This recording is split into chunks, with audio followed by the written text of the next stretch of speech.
আসসালামু আলাইকুম। সেদিন একটু বের হয়েছিলাম, তো এই ফলটি আমার চোখের সামনে পড়লো। আর ইদানিং বেশ কয়েকটা ভিডিও দেখছি এই ফলটি নিয়ে। তো আমার একটু কৌতূহল হলো, আমারও খেতে ইচ্ছে করলো। ব্যাস আমি কিনে নিয়ে বাসায় এলাম।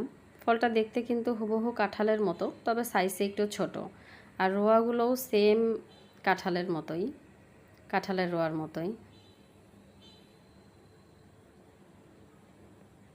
এখন আমি একটু খেয়ে দেখবো এটা আসলে টেস্টটা কেমন। যদিও শুনেছি এটা একটু টক, তো এখন আমি একটু চেক করব। ও মাই গড, এটা আসলেই অনেক টক। আমি তো সাজেস্ট করব যাদের লো প্রেশার তারা এই ফলটা চিনি ছাড়া খাবেন না। আমার তো এটা খেয়ে একদম প্রেশার লো হয়ে গিয়েছিল। তারপর আমি আমের জুস খেয়েছিলাম। তো এটা আমি এখন যেটা করব, সামান্য লবণ আর হচ্ছে একটু চিলি ফ্লেক্স